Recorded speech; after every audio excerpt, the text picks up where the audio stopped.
Thank you. पीछे sound ठीक है? ठीक है ना? Thank you.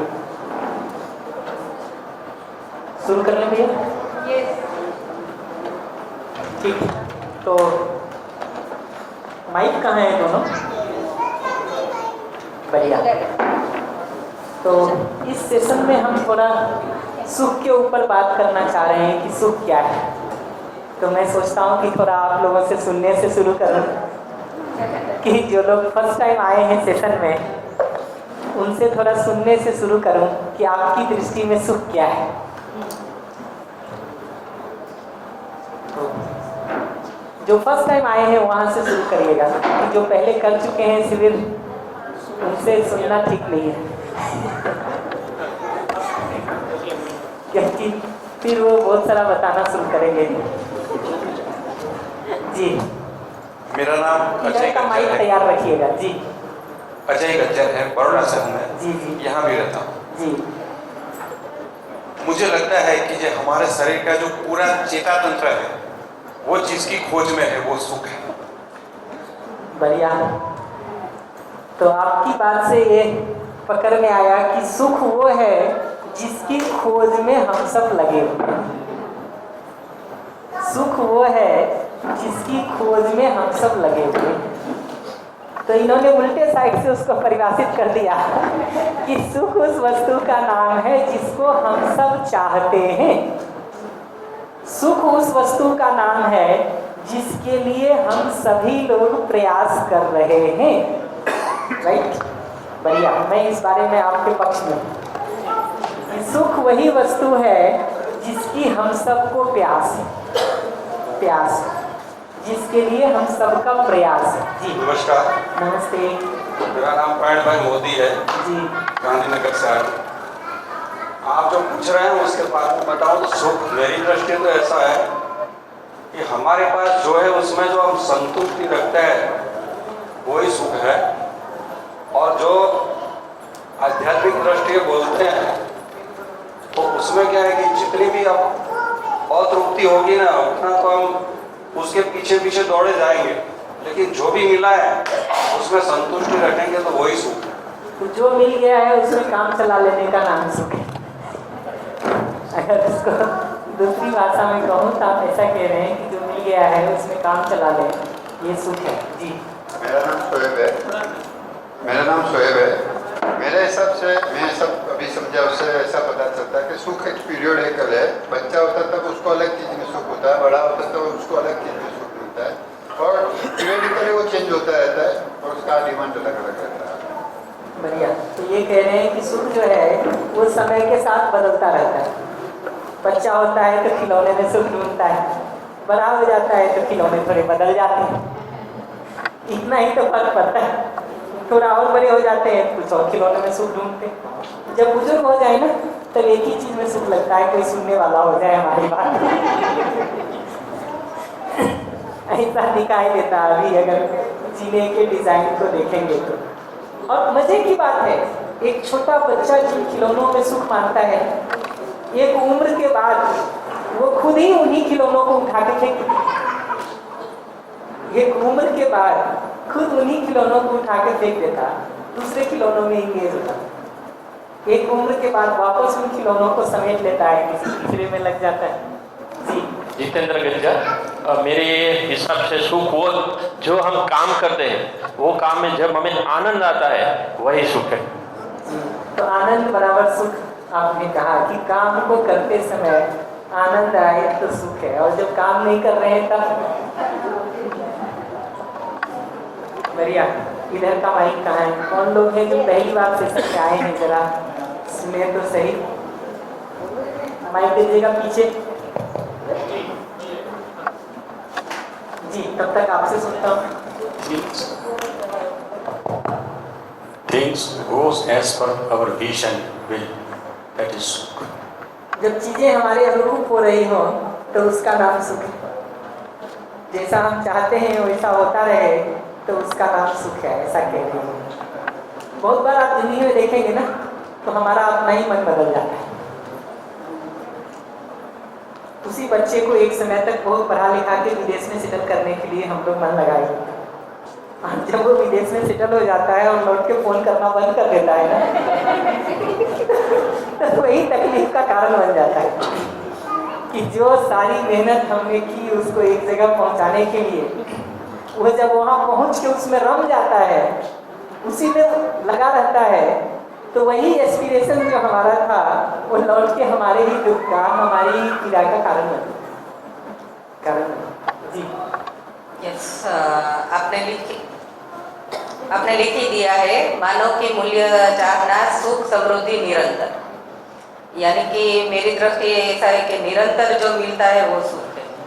जैसे कि हम कोई पिछले यादों में चले जाते हैं कि जैसे हमने कुछ ऐसा किया है कि वो हमें अच्छा लगता है, तो हम वह तब सुख खुश हो जाते हैं। तो हम यह कह सकते हैं कि अभी की कोई ऐसी यादें हैं या पिछली यादें हैं जो हमें याद करके सुख मिलता है, उसे हम सुख है। बढ़िया। तो ये कह रही है कि जो पिछली यादें हैं उसमें जो अच्छी वाली यादें हैं वो याद आने से जो अपने को लगता है उसका नाम सुख है। और बहुत बार ऐसा होता है कि किसी जो चीज़ हमको अच्छी लगी हो ना, हम बार बार उसको पलट के देखने का कोशिश करते रहते हैं। जी, आता हूँ। नमस्कार भैया। नमस्ते। सुख के बारे में ऐसा मुझे महसूस होता है कि हम जो सब्जेक्ट में आगे चलते हैं उसमें गहरी समझ हो जाओ, निरंतरता आ जाओ और उत्साहपूर्वक जी के और हमेशा हम जोश में रहे, उसका नाम सुख। क्या करने से आपको लगता है कि ये स्थिति बनेगी? क्या करने से? हाँ। निरंतरता तो अपने भाव में, सक्षम में, स्वयं में देखे, उसी में देखना, आपको साक्षी भाव से देखेंगे तो निरंतरता बढ़ेगी। साक्षी भाव का मतलब क्या है? साक्षी भाव की खोज भी चालू है, पूरी तरह से पहचान नहीं आई। करेंगे, कल बात करेंगे उस पर। जी, कहाँ है इधर का माइक? जी। संतोष के लिए मैं मेरे जो विचार है मैं वो बोलूँगी कि संतोषस्य परम निधानम, मतलब हमको जिस काम में संतोष मिलता है, हमें जिससे संतुष्ट होता है, जिसमें सुखद अनुभव होता है, उसमें ऐसे मानते हैं कि हम सुखी है, आनंद मिलता है। लेकिन हमारा मन है वो कैसा है कि हमको एक इच्छा पूरी होती है तो दूसरी स्टैंड बाय होती है, तो वो आगे आगे चलता है कि साइकिल है, फिर बाइक लेनी है, फिर गाड़ी लेनी है। मतलब गांधी जी ने कहा है कि हमारी इच्छाओं अनंत है, वो कभी भी पूरी नहीं होगी, हमारी लाइफ पूरी हो जाएगी, लेकिन मतलब जो मरने वाला है उसको भी ऐसा होगा कि मुझे और 5 वर्ष मिल जाए तो मैं आगे की जिंदगी जीऊँ, मैं आगे का संतान, मतलब मेरी पीढ़ी के संतान देखूं। तो मतलब कहने का है कि हमारा मन है वो कुछ में बहुत कुछ है, लेकिन फिर भी ऐसा लगता है कि कुछ बाकी है, तो हमें सुख का अनुभव नहीं मिलता है। क्या चीज करने से आपको लगता है कि जिसको लगातार करने से सुख मिला रहता है या जिसमें लगातार मन लगा रहता है? हमारा जो मनपसंद काम होता है, इसमें जो हम संतुष्ट होते हैं तभी सुखद लगता है। एक मनपसंद काम बताइए। वो तो घर का भी हो सकता है, बाहर का भी। और मैं भी टीचर हूँ, पढ़ाती हूँ, तो मैं पढ़ाती हूँ तो मुझे ऐसा लगता है कि मैंने ये अच्छा किया तो मुझे संतोष मिलता है। बढ़िया। कितनी देर तक इसको लगता है कि करने के साथ फिर आगे मन बदलने का हो जाता है? वो तो हमारे मन की बात है और सबका मन अलग अलग होता है, इस पर अपना कोई कंट्रोल नहीं। मन अपना है कि दूसरे का? मन तो अपना है ना, मतलब कहने का है, व्यक्तिगत की बात कर रही हूँ कि सबका मन अलग अलग है, सबकी सोच अलग अलग है, किसी को कुछ पसंद है, किसी को कुछ पसंद है। सही बात। तो सबका सुख अपना अपना होता है, अपना होता है। सही बात। जिसको जो पसंद है उसमें जो लग पसंद जाए। आता है वही करता है। बढ़िया। आते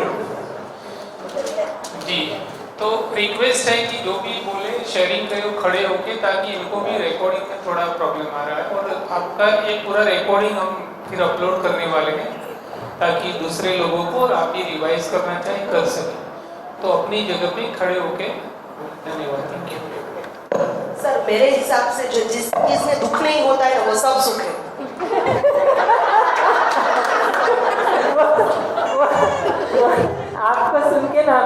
जोक याद आया। वो हमारे यहाँ कहते हैं कि राम का घर कहाँ है, तो कहा श्याम के घर के सामने। और कहा श्याम का घर कहाँ है, तो राम के घर के सामने। और कहा ये दोनों का घर कहाँ है, तो एक दूसरे के आमने सामने। सर सुख का क्वेश्चन ही ऐसा है कि उसकी अपनी न तो कोई तृप्ति है और न ही है ना कोई परिभाषा है उसकी। हर व्यक्ति के अनुसार अलग अलग है, चाहे अध्यात्म के क्षेत्र में चले जाओ, चाहे भौतिक संसार में चले जाओ।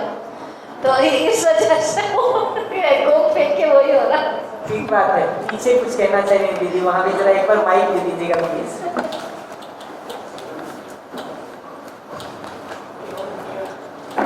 अच्छा सुन तो लेते हैं फिर भी।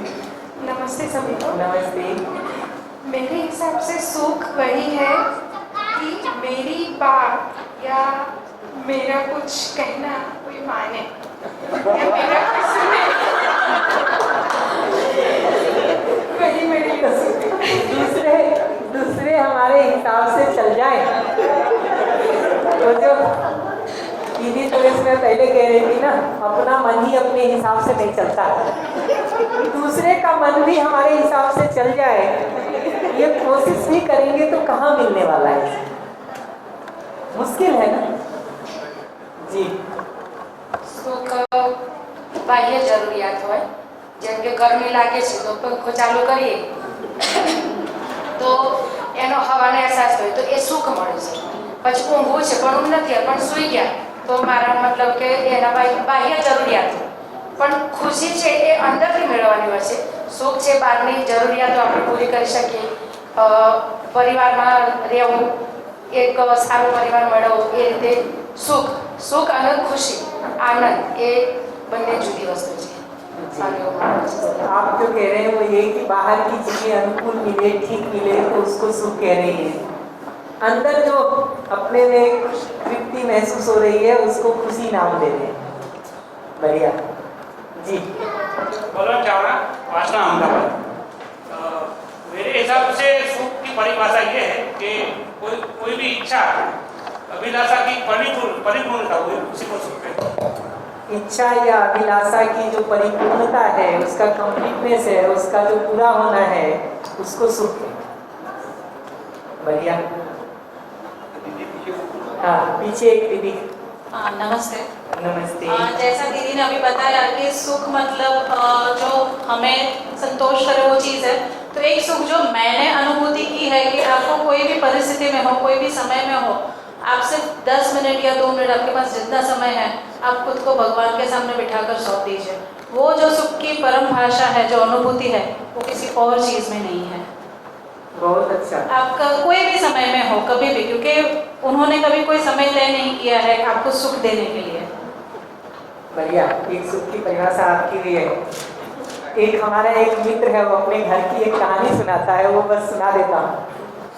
उनकी दादी जी जो है ना, वो 3 घंटे घर में पूजा करती हैं रोज सुबह 5 बजे से अप्रॉक्स लेकर के 8 बजे तक का, और घर के बाकी लोगों का ये कहना है कि घर में शांति वही 3 घंटे रहती। उसके बाद जब वो उठ जाती है तो ना खुद शांत रहती है, ना दूसरों को शांत रहने देती है, क्योंकि फिर उनको बात मनवानी है सब कि उस परिभाषा के हिसाब से कि घर वाले हमारे हिसाब से चले तभी सुख है। और अब वो दादी जी हैं तो भले उनके बेटा जी 60 साल के हो गए हैं, लेकिन है तो बेटा ही, क्या तो चलाना तो है उनको अपने हिसाब से। और ऐसा जब शुरू करते हैं कई लोगों को चलाने का, तो फिर दादी जी को देख के हर आदमी रास्ता बदलना शुरू करते। बढ़िया।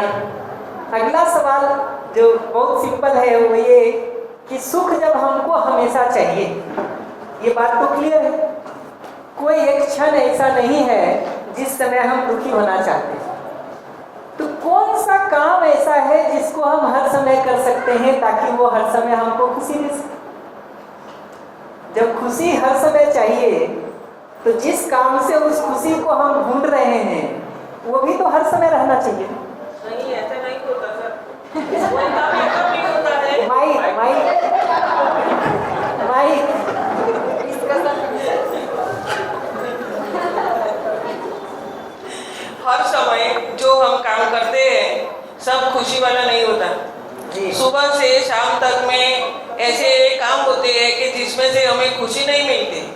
और कोई काम ऐसा होता है कि जिसमें से हमें ज्यादा खुशी मिलती है और थोड़ी खुशी भी मिलती है। एक छोटा चीज पूछना चाहेंगे कि जिस काम में खुशी नहीं मिलती है उसको क्यों करते हैं? काम तो करना पड़ता है घर का। बात तो यहाँ पर आकर स्थिर हो जाती है कि हमें घर का काम रोज करना पड़ता है। सुबह उठते हैं, फिर खाना बनाते हैं, फिर घर का काम करते हैं, ये रूटीन का काम हो गया। रोज यही करना पड़ता है, तो रोज इसमें आनंद तो नहीं आता ना सर। ये तो करना पड़ता है सर। ठीक है, आपकी बात को अगर मैं अपनी भाषा में कहूँ ना, आपकी बात को अगर मैं अपनी भाषा में कहूँ तो मैं ऐसे कहूँगा कि जो काम करना पड़ता है वो वैसे काम होते हैं जिनके नहीं करने से हमको लगता है कि जिंदगी का दुख बढ़ जाएगा। सही बात है, वो भी सही बात है ना। तो बहुत सारे काम हम जिंदगी में इसलिए कर रहे होते हैं कि हम दुख से बचना चाहते हैं। सुख तो मिलेगा नहीं, लेकिन नहीं करने से दुख शुरू हो जाएगा। उस दुख से बचने के लिए हम बहुत सारा कुछ करना चाहते हैं। तो पॉजिटिव सुख मिले नहीं मिले, कम से कम दुख जो निगेटिव का मिल रहा है वो तो जीरो पे आ जाए। तो फिर उसमें से ढूंढना पड़ेगा। जी बिल्कुल। तो ये बात तो पता चल गई ना कि अगर बहुत सारे काम ऐसे हैं जो हमको करना पड़ रहा है, तो उसको करते हुए अगर हमारी आराम की स्थिति नहीं बनी हुई है तो हमारे सुख की कंटिन्यूटी तो नहीं हो सकती। फिर टुकड़े टुकड़े में सुख मिलेगा, कुछ अभी मिलेगा, कुछ शाम को मिलेगा, कुछ अगले दिन मिलेगा, कुछ 6 महीने बाद मिलेगा। नहीं, उसको गुजराती में डसरड़ा बोलते हैं।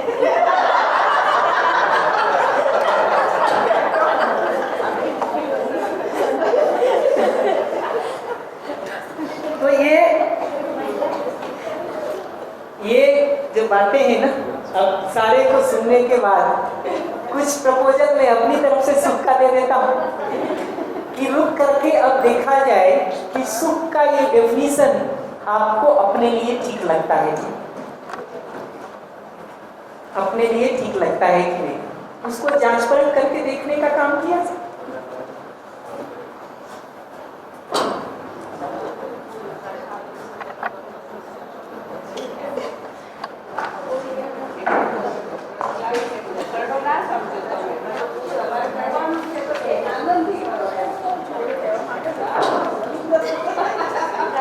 मजे की बात यह है कि जिंदगी में हम सारा प्रयास कर रहे हैं सुखी होने की। अगर ये सुख की परिभाषा आपकी कुछ और है, आपके घर के दूसरे लोगों की कुछ और है, पड़ोसियों की कुछ और है, ऑफिस में काम करने वाले लोगों की सबकी अलग अलग है, तो एक दूसरे के साथ झगड़ा होगा कि ठीक से जीना होगा? जी सर, सुख की जो आपने पहला प्रश्न पूछा उसकी परिभाषा मेरे दिमाग में ऐसे भी आ रही है कि हर एक काम को स्वीकृति दे दे रहे तो सुख में बदल जाती, और अस्वीकृति दे देते कि हमें नहीं पसंद तो दुख हो जाता। तो शॉर्ट में उसको ऐसे समझ जाते हैं कि स्वीकृति दे देते हैं तो किसी काम को हम सुख नहीं करता। आपके घर में चोरी करने को हम स्वीकृति दे दें तो सुख चलेगा? सामूहिक सुख की बात नहीं, जब हम हमारी बात कर रहे हैं कि हम किसी काम को सुख का चाहते हैं तो हम खुद स्वीकृति दे दें कोई भी काम में तो हम सुख सबकी बात नहीं। ठीक है, ये देखना चाहिए रुक करके कि किन कामों को हम स्वीकृति, जैसे मैं आपके साथ अपमानपूर्वक जीऊँ, विरोधपूर्वक जीऊँ, द्वेषपूर्वक जीऊँ, घृणापूर्वक जीऊँ, आप कोशिश करिए उसको स्वीकृति देने का, दे नहीं पाएंगे। नहीं, लेकिन अस्वीकृति करते तब तो दुख होता, वो बात मुझे पहचान में आ गई। किसी बात को हम अस्वीकृति करते हैं तो दुख होता जो वही अस्वीकृति में दुख होता है। ये बात तो ठीक, ये बात तो ठीक है कि अस्वीकृति के साथ जीने में वो दुख है, पीड़ा है, तकलीफ है, लेकिन ये दिखता है कि स्वीकृति भी हम उन चीजों को नहीं दे पाते हैं जो ठीक नहीं लगता। इसके लिए मैं बोलूँ, जैसे बात तो वैसे बिल्कुल सही है कि जहाँ किसी ने हमें दुख दिया है ना, और उसके लिए हम अपनी स्वीकृति नहीं दे पाते हैं, और यही विरोधाभास हमको दुख की तरफ ले जाता है। और जैसे आपने बोला कि कोई भी चीज़ है, भले नेगेटिव मतलब हम स्वीकृति दे देंगे तो हमें तकलीफ नहीं होगी। तो अपना ये प्रश्न था कि अपनी ये बात थी कि अगर कोई नेगेटिव कर रहा है अपने साथ, चाहे चोरी हुआ या कोई अन्य चीज़ हुआ, उसमें भी हमने अगर स्वीकृति दे दी तो फिर एक तरह से गलत को हमने स्वीकृति दे दी, है ना। परंतु जो जीवन का दृष्टिकोण है पूरा, उसमें यही है कि जो होना था वो हो चुका, चाहे सही हुआ या गलत हुआ। अगर अपन ने उसको सहज भाव से स्वीकार कर लिया, है ना, तो डेफिनेटली वो हमें तकलीफ नहीं देगी। वही रुक के ये देखना चाहिए, क्षमा कर दिया किसी ने भी जिसने बुरा किया। वही क्षमा करना एक और चीज़ है, स्वीकार लेना एक और चीज़ है, और उसके हिसाब से जी लेना एक और चीज़ है। तो अब थोड़ा मैं अपनी तरफ क्षमा किसी को तभी कर पाएंगे ना जब हम उसको अपने अंतर्मन से उसको स्वीकार कर लेंगे कि हाँ चलो जो हुआ वो ठीक है, बाकी कैसे कर पाएंगे। बहुत बारीकी से देखेंगे ना तो अंतर्मन से भी किसी की गलती को क्षमा करने का काम हम तब कर पाते हैं जब दो चीज़ें होती हैं। आगे किसी समय इस पर संबंध पे बात करते समय एक्सप्लेन करूँगा, अभी नहीं करता हूँ। जब दो चीज़ें होती हैं, एक ये होता है कि आगे हमारे साथ जीना ठीक होगा, इसका एश्योरेंस हमको मिल सके। अगर आपको ये लगे कि मैंने आपके घर में आज चोरी किया, कल भी करूँगा, परसों भी करूँगा, नरसों भी करूँगा, ठीक है, तो आप मन से हटा नहीं पाते इसको। हटा नहीं पाते, कैसे हटाए?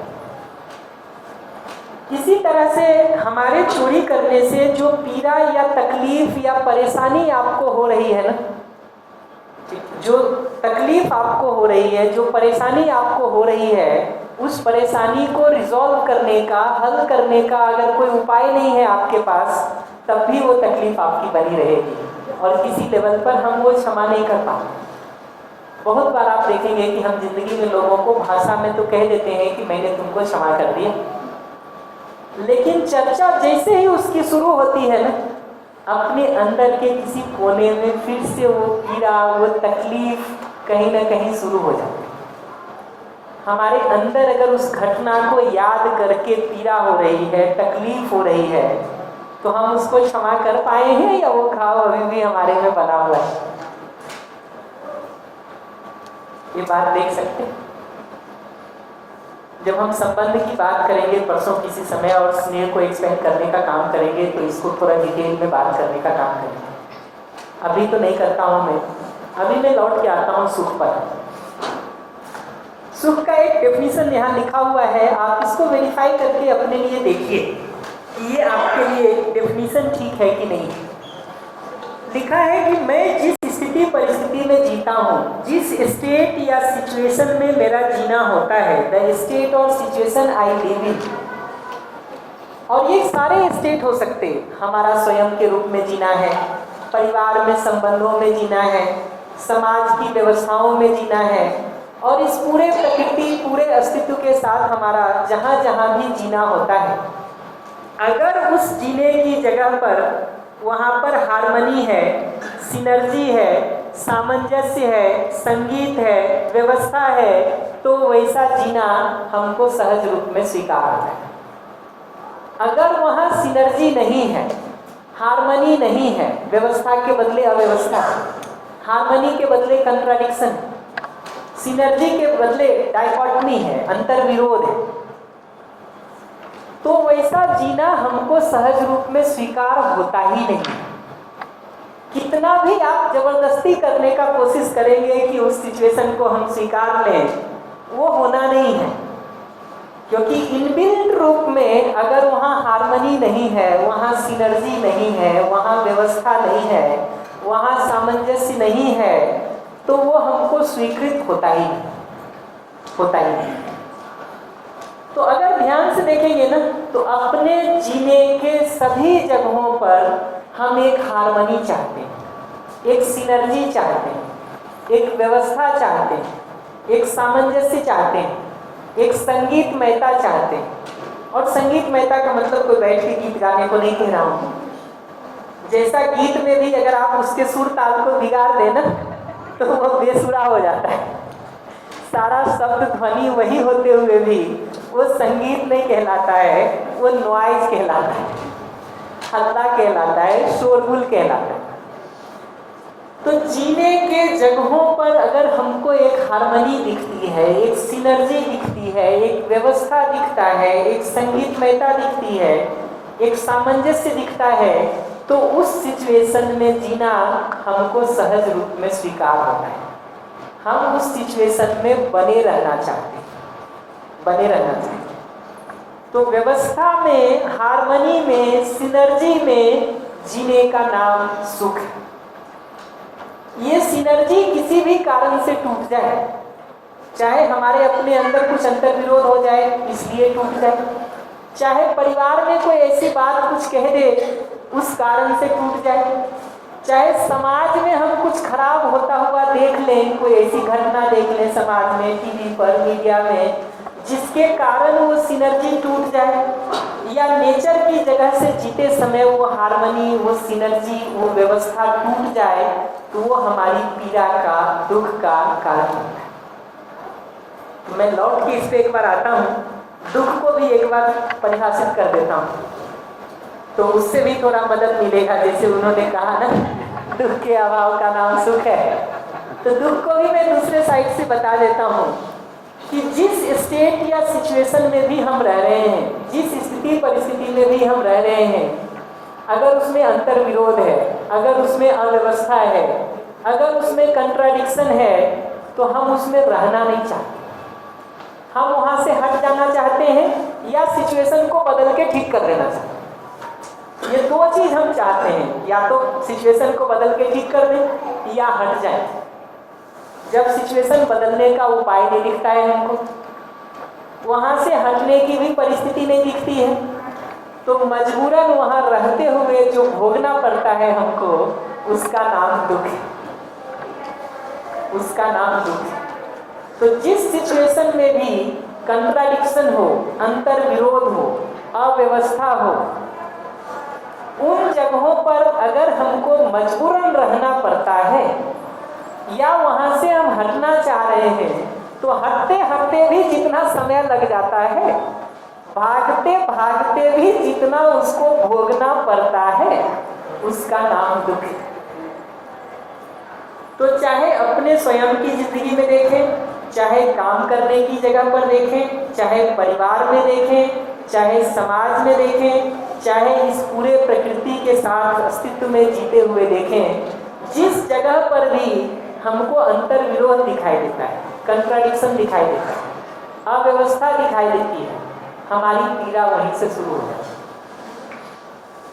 आप अपने विचारों को भी देखिए, जब विचारों में कोई उलझन जैसे ही शुरू होगी, वहां से दुख और पीड़ा शुरू हो जाएगी। विचारों में जब तक समाधान चल रहा है, व्यवस्था चल रही है, चीजें ठीक ढंग से साफ सुथरी हमको दिखाई दे रही हैं, तब तक दुख नहीं होता। जिस मोमेंट से विचारों में कंट्राडिक्शन शुरू हो गया, अंतर विरोध शुरू हो गया, उसी मोमेंट से दुख शुरू हो जाता है,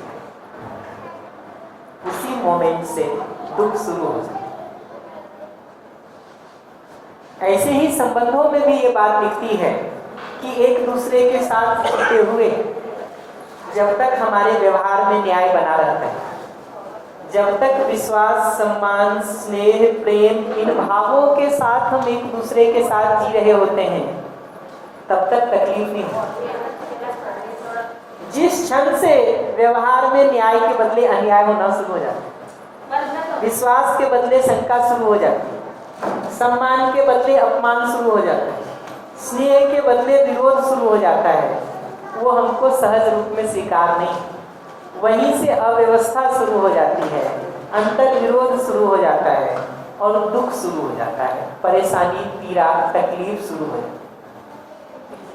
रुक करके ये देखा जाए कि हैप्पीनेस और अनहैप्पीनेस का, सुख और दुख का ये डेफिनेशन, ये परिभाषा हमारे ऊपर लागू होती है। अपने लिए इसको जांच परख करके देखा जाए कि जीने के जिन डायमेंशंस में भी हम जी रहे हैं, स्वयं में, परिवार में, समाज में या प्रकृति के साथ, वहां पर जब कभी अव्यवस्था होती है, अंतर विरोध होता है, कंट्राडिक्शन होता है, डाइकोटमी होती है, तो वहां जीने में जो बाध्यता, हमको बाध्यतावश वहां रहना पड़ता है, उस समय जो हम महसूस करते हैं उसका नाम दुख है। हम सब अपनी जिंदगी को देखेंगे ना, कहीं भी अव्यवस्था दिखती है, अंतर विरोध दिखता है, हम उसको रिजॉल्व करना चाहिए, वो व्यवस्था में बदल जाए, अंतर विरोध सुलझ जाए, उसके लिए प्रयास करें। जब उपाय नहीं दिखता है उसका, या सारा प्रयास करके थक हार जाते हैं, वहां से हटने का भी उपाय नहीं दिखता है, हटते हटते भी जितना देर उसको झेलना पड़ता है, उस समय जो अपने में महसूस होता है उसका नाम दुख है। और जब तक वहां पे सिनर्जी बनी रहती है, हार्मनी बनी रहती है, सामंजस्य बना रहता है, व्यवस्था बनी रहती है, तब तक जो हमको महसूस होता है अपने में, उस स्थिति का नाम सुख है। तो उस स्थिति में जब भी व्यवस्था की स्थिति होती है ना, हम उसमें बने रहना चाहते हैं, उसको बिगाड़ना नहीं चाहते, उसको खराब करना नहीं चाहते, बल्कि उस व्यवस्था को, उस हार्मनी को, उस सिनर्जी को बना के रखना चाहते हैं। जब भी अव्यवस्था शुरू होती है, अंतर विरोध शुरू होता है, कंट्राडिक्शन शुरू होता है, हम उसमें बने नहीं रहना चाहते हैं, हम तो उसको बदलना चाहते हैं, उसको ठीक करना चाहते हैं, वहां से हटना चाहते हैं। उस समय जो कठिनाई हमको होती है, उस अंतर विरोध को झेलने के लिए बाध्य होने का नाम दुख है। To be force to be in that state और सिचुएशन, क्योंकि रहना तो हम चाहते नहीं, हम या तो सिचुएशन ठीक करना चाहते हैं या वहां से हटना चाहते हैं। सिचुएशन भी ठीक नहीं कर पा रहे हैं, हट भी नहीं पा रहे हैं, हटते हटते भी जितना भोगना पड़ रहा है, उस समय जो महसूस होता है उसका नाम दुख है। ऐसा अगर रुक करके देखेंगे तो अब ये देखा जाए कि हैप्पीनेस और अनहैप्पीनेस का ये डेफिनेशन, सुख और दुख की ये परिभाषा आपके ऊपर लागू होती है। इसको आराम से जांच परख करके देखिए। कोई प्रश्न हो इस पर तो हम पहले उसको रिस्पॉन्ड करेंगे, फिर हम आगे बढ़ना चाहेंगे।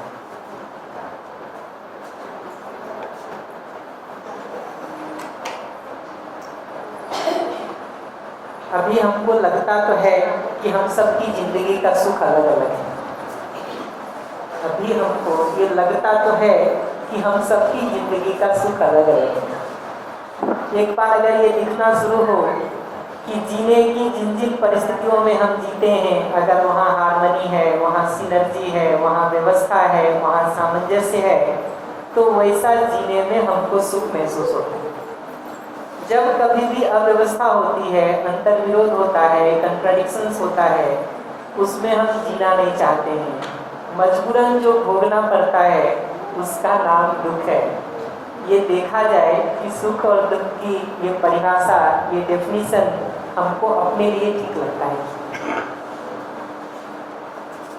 और अगर यहाँ बैठे हुए जो भी 70-80 लोग हैं, उनको अगर अपने लिए वो ठीक लगता है और सभी को ठीक लगता है, तो हम धीरे धीरे ये पहचान सकते हैं कि वस्तुतः सुख हमारे लिए एक ही जैसा है। उसकी परिभाषा तो कम से कम एक है, बाकी विस्तार करेंगे धीरे धीरे आगे।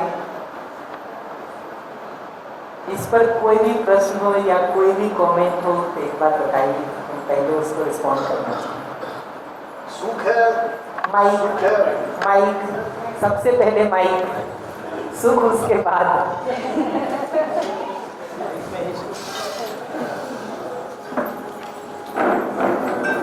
ये सुख, हैप्पीनेस जो है वो temporary as well as permanent, यानी टेम्पररी रहती है ना, परमानेंट तो नहीं होते ना।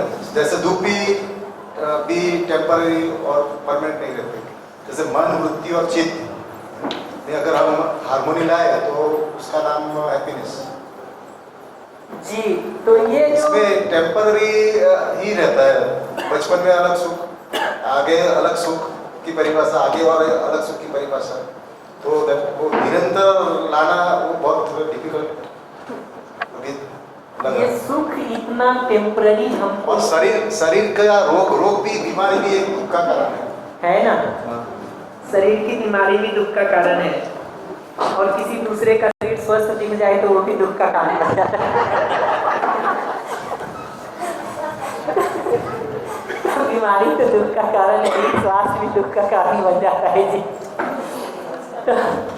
तो जो आप कह रहे हैं ना कि ये सुख टेम्पररी दिखता है, ये टेम्पररी दिखने का एक बड़ा कारण ये दिखता है कि आज के दिन जो हम सुख ढूंढ रहे हैं वो मुख्य रूप से बाहर की वस्तुओं में ही उस सुख को ढूंढने का काम करते हैं।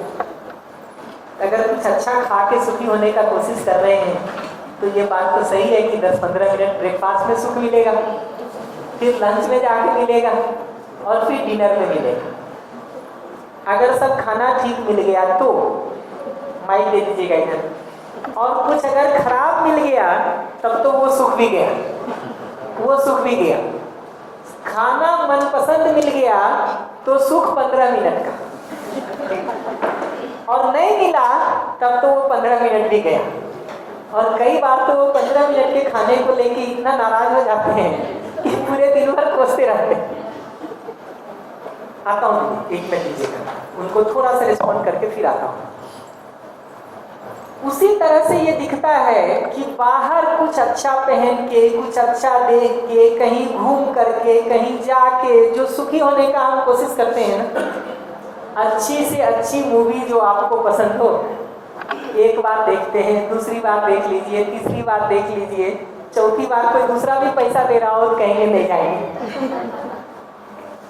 अच्छा से अच्छा जो सनराइज और सनसेट का सीन देखने के लिए हम जाते हैं, अच्छे से अच्छे डेस्टिनेशन प्लेस पर जो हम घूमने जाते हैं, 2 दिन 4 दिन 5 दिन उस पर जब घूम लेते हैं ना, 6वें दिन लगता है कि अब घर चले वही ठीक है।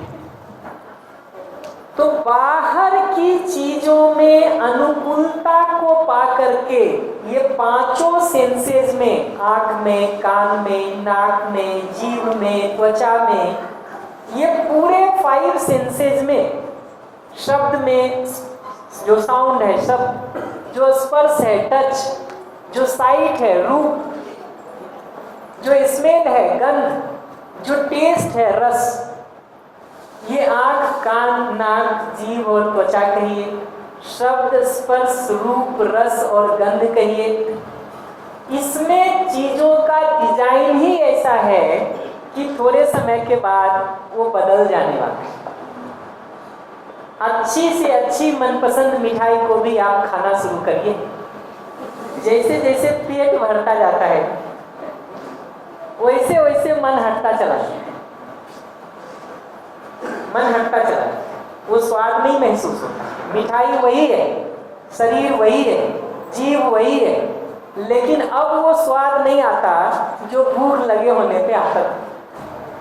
हम लोगों का हेल्थ सेंटर है एक बिजनौर में, जहाँ हम लोग स्वास्थ्य के बहुत सारे प्रोग्राम चलाते हैं, नेचुरोपैथी का, आयुर्वेद का, और अलग अलग तरह से ट्रीटमेंट करने का काम करते हैं, मेडिसिन मिनिमम दे करके। वहाँ हम लोग कुछ समय लोगों को फ्रूट्स पर, जूस पर रखते हैं, कुछ लोगों को तो फास्टिंग पे भी रखते हैं, कुछ बहुत थोड़े जूस दे करके। 9 दिन 10 दिन के बाद जब उनको वापस खाना मिलता है तो मूंग डालकर पानी देते, थोड़ा सा, दाल भी नहीं होती उसमें, ज़्यादा पानी होता है, थोड़ा सेंधा नमक और जीरा और हींग का छौंक होता है। वो पीने के बाद भी लोग और लेके खड़े रहते हैं कि थोड़ा और दे दो। तो बहुत बार अभी जो हमको लगता है ना कि स्वाद भोजन में है, धीरे धीरे ऑब्जर्व करेंगे तो दिखेगा कि स्वाद का एक बड़ा हिस्सा भूख में है, भोजन में नहीं। भोजन में नहीं, भूख नहीं है, कुछ स्वाद महसूस नहीं होता। हमको लगता है कि भोजन में ही स्वाद है, भूख नहीं होती है, या पेट जैसे जैसे भरता चला जाता है वही स्वाद खत्म होता चला। अच्छे से अच्छे रूप को भी देखने का काम करेंगे, थोड़े समय के बाद मन उब ही जाने वाला है, भर ही जाने वाला है। अच्छे से अच्छे म्यूजिक को भी सुनने का काम करेंगे, थोड़े समय के बाद मन उससे हटने ही वाला है। तो ये सुविधा की जगह से, फिजिकल थिंग्स की जगह से, सेंसेशन की जगह से, बाहर से, इन 5 सेंसेस से आने वाले इंफॉर्मेशन से ही अगर हम सुखी होना चाह रहे हैं तो वो तो हमेशा टेम्पररी ही रहेगा, वहाँ परमानेंसी का चांस ही नहीं है, संभावना ही नहीं है, पॉसिबिलिटी ही नहीं है। बम्बई में रहने वाले घूमने के लिए कश्मीर जाते हैं, डल झील घूमने के लिए। डल झील में जो नाव चलाता है ना, वो सोचता है 2 दिन के लिए छुट्टी मिले तो बम्बई घूमा। तो जिंदगी का डिजाइन बाहर की चीजों में अगर सुख ढूंढने वाला डिजाइन है हमारा, वो डिजाइन तो हर समय ऐसा ही दिखता है कि थोड़े समय के बाद बदल जाता है। जबकि उसी का एक दूसरा उदाहरण जो दिया था, संबंध में अगर आप हमारे साथ स्नेह के भाव से जी रहे हैं ना, तो ऐसा नहीं होता है कि मन उब गया स्नेह से, अब हमारा थोड़ी देर विरोध कर लो ना प्लीज। ऐसा नहीं होता ना, दिन भर सम्मान बहुत हो गया, अब थोड़ा शाम को अपमान हो जाए, ये नहीं होता। तो इस दृष्टि से जब देखेंगे ना, तो संबंध में भाव से मिलने वाले सुख में उस कंटिन्यूटी की पॉसिबिलिटी दिखती है। अगर हम एक दूसरे के लिए उस भाव को इंश्योर कर पाए, अपने में इंश्योर कर पाए, दूसरे को एक्सप्रेस करने का काम कर पाए, तो उससे मिलने वाले हैप्पीनेस की कंटिन्यूटी की पॉसिबिलिटी वो संभावना दी। तो अगर सुविधा भर में ही हम सुख ढूंढने का कोशिश कर रहे हैं, तो सुख मिलना तो बहुत दूर की बात है। कई बार स्वाद के चक्कर में जब हम ज़्यादा खा लेते हैं ना, तो वही दुख का, पीड़ा का, परेशानी का कारण बन जाता है, कारण बन। तो एक पॉसिबिलिटी जो सुख की कंटिन्यूटी की दिखती है ना, वो संबंध में भाव की जगह से दिखती है। ऐसे ही सुख की एक और पॉसिबिलिटी को देखते हैं ना, तो चीजें जब हमको ठीक ठीक समझ में आती हैं अपने में, तो वो भी अपने में एक संतुष्टि देता है, एक तृप्ति देता है। उलझन में अगर हम हैं किसी भी तरह के, तो हम उसको सुलझाना चाहते हैं। हमारे अंदर कोई भी कॉन्फ्लिक्ट चल रहा हो, किसी भी चीज को लेकर के कंफ्यूजन हो, ये पता नहीं चल रहा हो कि जिए कैसे, तो वो कॉन्फ्लिक्ट हमको परेशान करती है और हम उसको रिजॉल्व करना चाहते हैं, हल करना चाहते हैं। इस रूप में नॉलेज को देखेंगे, राइट अंडरस्टैंडिंग को देखेंगे, समझ को देखेंगे, तो उसके सुख की भी अपने में कंटिन्यूटी की पॉसिबिलिटी लगती है। क्योंकि चीज़ों को अगर एक बार हम ठीक ठीक समझ लेना, तो फिर वहाँ पर गलती होने की संभावना खत्म हो जाती है। चीज़ें अगर एक बार ठीक ठीक साफ साफ हमको समझ में आ जाए, तो उसकी भी तृप्ति है और वहाँ भी गलती करने की संभावना दोबारा खत्म हो जाती है। अगर सही में हमने उसको समझ लिया है, तो समझे बिना अगर मान भर लिया है, तब तो 4 लोग कुछ कहेंगे तो एक बात मानेंगे, दूसरी जगह पर 4 लोग कुछ और कहने वाले हो जाते हैं तो हम दूसरी बात मान लेते हैं, तीसरी जगह फिर से 10 आदमी कुछ और कह देता है, हम कुछ और मान करके जीना शुरू कर देते हैं। मानने की जगह से ही अगर हम जीने का काम कर रहे हैं, तब तो उसमें बदलाव होता ही रहेगा, चेंजेस होते ही रहेंगे। लेकिन जानने की जगह से, समझने की जगह से अगर हमने काम कर लिया है, तो वहाँ पर ये दिखता है कि समझने के बाद गलती की संभावना खत्म हो जाती है। इस रूप में ज्ञान का भी, समझ का भी जो तृप्ति है, वो मनुष्य के लिए काम आता है। मैं हर बार ये बात कहता रहता हूँ कि अगर इस कमरे में गाय को इकट्ठा करना हो ना, तो सबसे पहले बीच में घास रखनी है, उसके बिना गाय नहीं आती। कुत्ते को अगर यहाँ इकट्ठा करना है ना, तो उसके लिए मांस रखना पड़ेगा, उसके बाद ही वो आ सकते, नहीं आए, क्योंकि उनको भोजन और सुविधा से ज़्यादा कुछ नहीं दिखता। जबकि मनुष्य के लिए देखेंगे तो नॉलेज, ज्ञान, समझ एक मूलभूत आवश्यकता है। आप में से जो भी लोग बाहर से यहाँ सेशन करने के लिए आए हैं, आपके घर में रहने का इंतजाम यहाँ से बेहतर है, खाने पीने की व्यवस्था यहाँ से बेहतर होगी। वहाँ पूरे समय आप अपना मनपसंद जो भी काम करना चाहते हैं वो कर सकते हैं। वो सब के बावजूद हम यहाँ आ करके बैठने का, सुनने का अगर प्रयास करते हैं, तो इसीलिए कि समझने में हमको एक तृप्ति दिखाई देती है, समझने की, नॉलेज की, ज्ञान की एक तृप्ति है। और समझ में जो चीज़ हमको एक बार आ जाती है वो फिर हमारे में कंटिन्यूटी में बना रहता है। इस रूप में नॉलेज के तृप्ति की भी कंटिन्यूटी की पॉसिबिलिटी दिखती है। तो सुविधा वाली जगह से ही अगर सुख ढूंढने का काम कर रहे हैं तब तो सुख के साथ दुख लगा ही रहेगा। थोड़ी देर का सुख, उसके बाद दुख, तो 4 दिन की चांदनी, फिर से अंधेरी रात। सुविधा वाला सुख तो वैसे ही चलता है। तो मैं ये नहीं कह रहा हूँ कि सुविधा में कुछ अच्छा लगने वाला काम नहीं किया जाए। सुविधा में अच्छा लगने वाले काम को करते हुए ये बहुत क्लियर रहा जाए कि वहाँ से सुख ढूंढने की कंटिन्यूटी नहीं हो सकती। सुख ढूंढने की कंटिन्यूटी के लिए तो अपने में सही समझने का और सही भाव के साथ एक दूसरे के साथ जीने की जरूरत दिखाई देती है। कल इसको थोड़ा और विस्तार करेंगे जब हम सेल्फ और ह्यूमन बीइंग को जब अंडरस्टैंड करने की बात करेंगे और फिर फैमिली को एक्सपेंड करेंगे, तो एक बार लौट करके फिर से आएंगे हम इस पर। जी दीदी सॉरी। सर मेरा सवाल है कि सच्चिदानंद क्या है? तो फिर ये तो शब्द आप बोल रही हैं तो आप ही बता सकती हैं क्या है। अगर हमसे पूछेंगे तो मैं अगर अनुमान करूं कि उससे क्या अर्थ बनता है तो मैं तो ये पकड़ पाता हूं कि स्थिति परिस्थिति चाहे जैसी भी हो, अगर उसमें मेरा अपना संतुलन बना रहता है, मेरी अपनी हार्मनी बनी रहती है, मेरी अपनी व्यवस्था बनी रहती है, और बाहर भी अगर कुछ अव्यवस्था दिख रही है तो उसको व्यवस्था में कैसे बदला जाए उसका हमको उपाय दिखता है। उसके लिए हम सहज रह के प्रयास कर पाते हैं। मैं उसको आनंद की निरंतरता की जगह कहूँगा।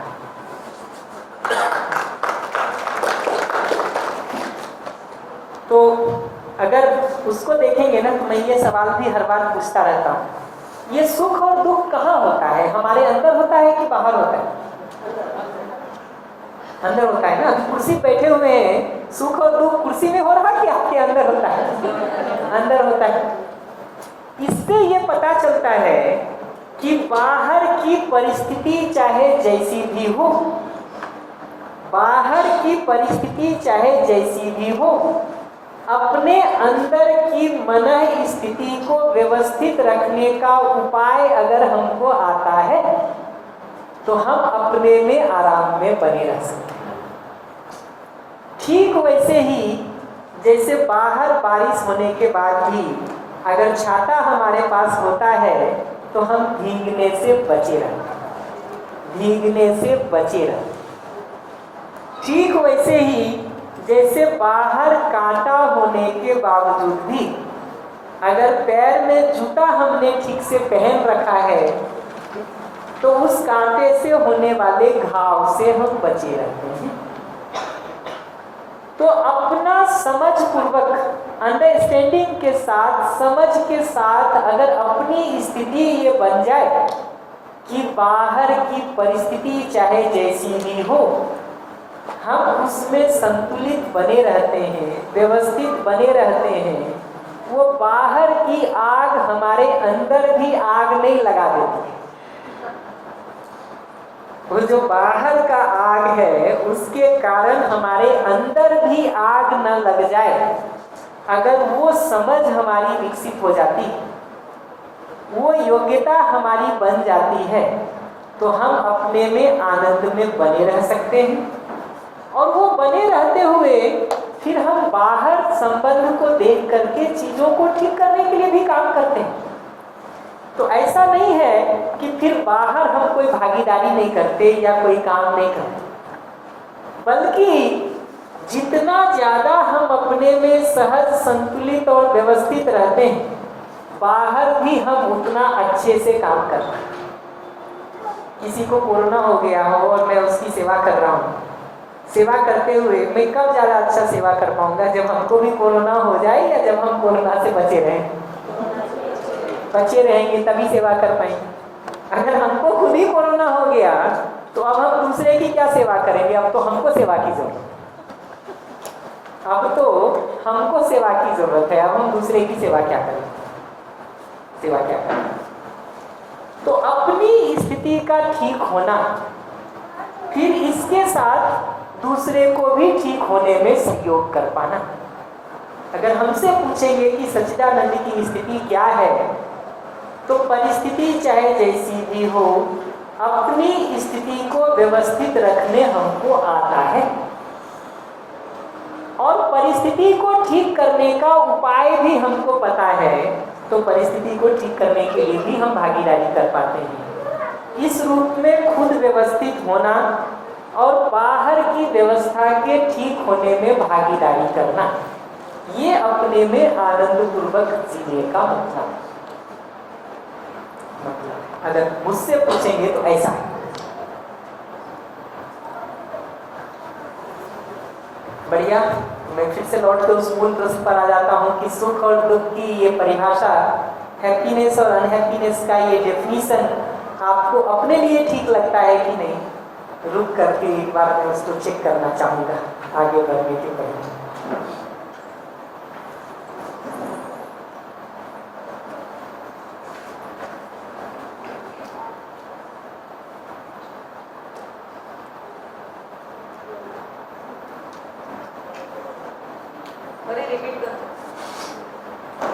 जो बात दीदी को कह रहा था या जो मैं पूछ रहा हूँ, हाँ मैं रिपीट कर देता हूँ। प्रश्न एकदम सिंपल है कि हैप्पीनेस का जो ये डेफिनेशन यहाँ लिखा है कि जिस भी स्टेट या सिचुएशन में हम जी रहे हैं, चाहे वो मानव के रूप में जिए, चाहे परिवार के रूप में जिए, चाहे समाज में जिए, चाहे प्रकृति या अस्तित्व के साथ जिए, इतना जीने का हम सबका फैलाव दिखता है, फैलाव दिखता है। तो अगर हैप्पीनेस हमको ये समझ में आता है कि इन चारों लेवल पर हार्मनी के साथ जीना हैप्पीनेस है, तो कंटिन्यूटी ऑफ हैप्पीनेस में जीने का प्रोग्राम ये समझ में आता है कि सेल्फ के लेवल पर, फैमिली के लेवल पर, सोसाइटी के लेवल पर, नेचर और एग्जिस्टेंस के साथ जीते हुए अगर हमको वह सब जगहों पर हार्मनी के साथ जीना समझ में आया है, व्यवस्था के साथ जीना समझ में आया है, व्यवस्था पूर्वक जीना हो पाता है, तो हम सुखी रहते। व्यवस्था वहाँ हमको समझ में नहीं आती है, हम खुद अव्यवस्थित हो जाएं, फिर बाहर भी अव्यवस्था फैलाने का काम कर दें, तो वो हमारी परेशानी और पीड़ा का कारण नहीं बनता है, दूसरों की परेशानी और पीड़ा का भी कारण। तो कोर बात मैं ये कह रहा हूँ कि अनहैप्पीनेस का जो ये डेफिनेशन है और उसके पहले ये जो हैप्पीनेस का डेफिनेशन लिखा है, ये डेफिनेशन आपको अपने लिए ठीक लगता है कि हैप्पीनेस का जो ये डेफिनेशन लिखा है, आराम से देखिए इसको और ये देखिए कि ये डेफिनेशन आपको अपने लिए ठीक लगता है, ये परिभाषा हमको ठीक लगती कि नहीं अपनी। क्योंकि जिस सुख के पीछे हम इतना दौड़ रहे हैं, वो सुख क्या है, अगर उसी को पहचानने का काम नहीं करेंगे तो जब तक नहीं मिला तब तक हीरा, मिल जाता है तो दिखता है कि पत्थर, कांच का टुकड़ा। वो मरुस्थल में या रोड पर गर्मी के दिनों में जब ड्राइव करते हैं ना हाईवे पर, दूर से देखेंगे ना तो पानी जैसा दिखाई देता, पानी जैसा दिखाई।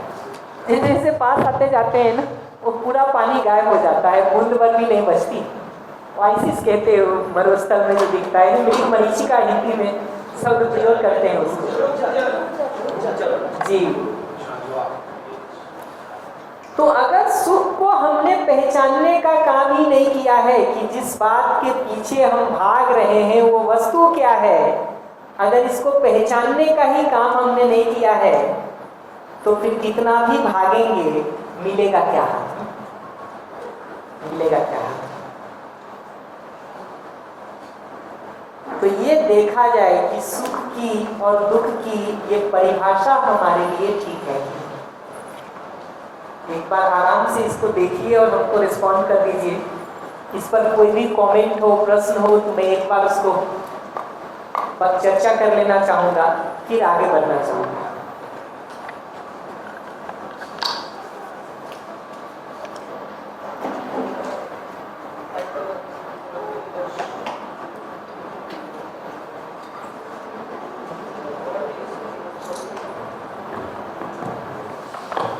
जी बताइए, कुछ कह रहे?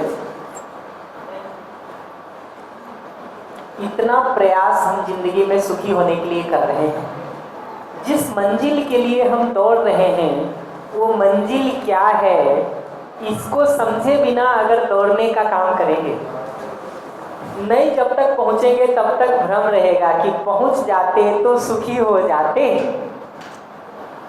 पहुंच जाएंगे और अगर समझा नहीं है उसको ठीक से तो जाके वहां फिर से खालीपन दिखता है कि ये वो चीज तो नहीं थी जिसके लिए हम आए थे, ये वो तो नहीं है जिसके लिए हम आए थे। तो ये देखा जाए कि हैप्पीनेस की जगह से ये आपको ये डेफिनेशन हैप्पीनेस का ठीक लगता है कि उसी तरह से अनहैप्पीनेस का ये डेफिनेशन ठीक लगता है। इस पर कोई भी प्रश्न हो, कोई भी कमेंट हो तो हम एक बार उसको बात करके फिर आगे बढ़ेंगे।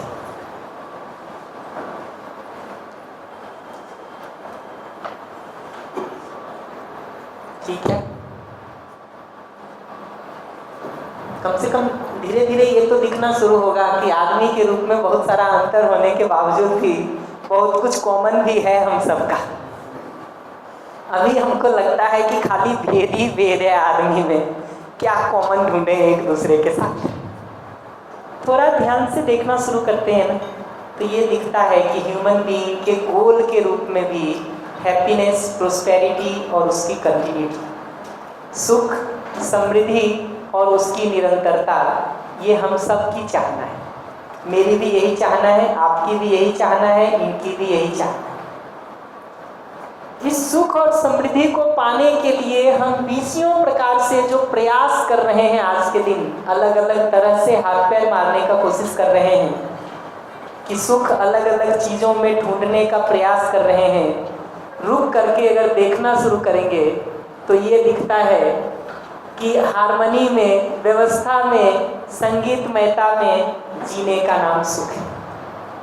और अव्यवस्था जहाँ भी होती है, कंट्राडिक्शंस जहाँ भी होते हैं, सामंजस्य का अभाव जहाँ कहीं भी होता है, उसमें मजबूरन जो कठिनाई हमको होती है उसको भोगने का नाम दुख है। मजबूरन भोगने का नाम दुख है। इस रूप में देखने जाते हैं तो ये दिखता है कि सुख और दुख वस्तुतः हम सब के लिए एक जैसा ही है, अलग अलग नहीं है। समझने के अभाव में हमने बहुत अलग अलग मान रखा है। समझने के साथ जब हम देखने जाते हैं तो ये दिखता है कि वस्तुतः हम सब का सुख का जो डेफिनेशन है, जो परिभाषा है और जो सुख है वो तो वस्तुतः एक सा ही है। इसमें अंतर विरोध नहीं, इसमें भेद नहीं। और पूरे 8 दिन में हम धीरे धीरे ये देखेंगे कि जैसे जैसे एक एक चीज़ों को हम समझते जाते हैं ना, दिखता है कि मानव जाति सही में एक है, गलती में अनेक है। जब तक हमने चीज़ों को ठीक नहीं समझा है ना तो गलती करने के तरीके तो 1000 हो सकते हैं, 1000 हो सकते हैं। 2+2 को सही जब भी करेंगे तो 4 आएगा, गलती करेंगे तब तो 5, 6, 8, 10, 12, 20, -5, -10 सब पॉसिबिलिटी। समझने की जगह से जब हम देखने जाते हैं तो सही में एक होने की वो पॉसिबिलिटी दिखती है, वो पॉसिबिलिटी दिखती है, वो संभावना दिखती है, संभावना दिखती है। कोई प्रश्न तो नहीं?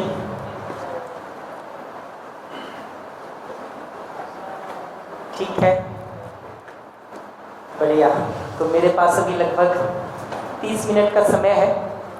मैं इसमें 2 काम करना चाहता हूँ। एक तो 15 मिनट में कुछ कंटेंट को प्लेस कर देने का काम करना चाहता हूँ मैं थोड़ा, या 10 मिनट में सोचता हूँ उसको प्लेस करके आज ओपन कर देता हूँ। कल उसको एक्सपेंड करने का काम करूँगा, आज तो सिर्फ ओपन करने का काम। कल फर्स्ट हाफ में उसको एक्सपेंड करेंगे, harmony in the human being को। 10 मिनट तो मैं उस पर लगाना चाहता हूँ। उसके बाद मैं 2 काम करना चाहता हूँ। या तो पूरे दिन भर में जो चर्चा हुई है उसकी समरी मैं करूं, बट मैं उससे बेहतर सोचता हूं कि आपको क्या क्या मुद्दे पकड़ में आए हैं, क्या क्या टॉपिक्स पकड़ में आ रहे हैं, उसकी शेयरिंग आपसे सुन लूं या हम समरी कर दें। जो आप पहले कहेंगे वो मैं पहले कर दूँगा। अगर मैं पहले समरी करूँगा तो आप उन मुद्दों को बताना जो हमारी समरी में छूट गए, और अगर आप पहले करेंगे तो मैं उन मुद्दों को समराइज कर दूँगा जो उसमें से छूट गए। दो में से कोई एक स्टेप से चला जा सकता, उसको तय कर लेंगे हम 10 मिनट बाद कि क्या करें।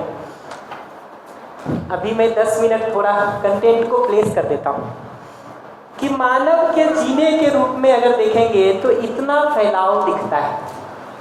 हम सब स्वयं में बहुत सारा समय जीते ही हैं, अकेले भी बैठे हैं तो बहुत सारा सोच, बहुत सारा विचार, बहुत सारी इच्छा हम सबके अंदर चलती है।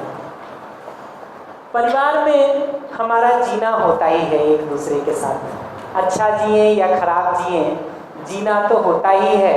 क्योंकि एक बच्चा जो पैदा ही होता है, एक मानव जो पैदा ही होता है, वो तो परिवार में संबंधों में ही पैदा होता है। जो घर छोड़ के कहीं दूसरी जगह भी चला जाता है ना, वो भी 4 लोगों के साथ मिलके एक परिवार बना लेता है। कुछ लोगों के साथ जीने का काम तो होता ही है। जिन्होंने संन्यास भी ले लिया ना, आप देखिएगा वो भी मठ बना के बैठे हैं और मठ की व्यवस्था चला रहे हैं। तो लोगों के साथ परिवार के रूप में जीना होता ही है। ऐसे ही समाज की जगह से जीना हो ही रहा है। हमारा बच्चा अगर पढ़ने जा रहा है तो किसी स्कूल कॉलेज में ही जा रहा है जो समाज चला है। हम बीमार होते हैं, हॉस्पिटल में इलाज के लिए जा रहे हैं, किसी ऐसी ही जगह पर जा रहे हैं जो समाज चला है। हवा, पानी, मिट्टी, ये सब के साथ हमारा जीना हो ही रहा है। अगर खाने को ठीक भोजन नहीं मिल रहा है, पीने को शुद्ध पानी नहीं मिल रहा हो, शुद्ध हवा नहीं मिल रही हो, तो उसका कंसिक्वेंस भी हमको भोगना ही पड़ता है। तो जीने के इन सारे जगहों पर हार्मनी के साथ कैसे जिया जाए, इसकी समझ होना जरूरी है।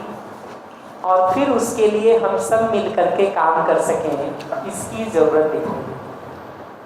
क्योंकि सामूहिक रूप से जब हम चीज़ों को बदलना चाहते हैं, बेहतर करना चाहते हैं, तो सामूहिक प्रयास की जरूरत है।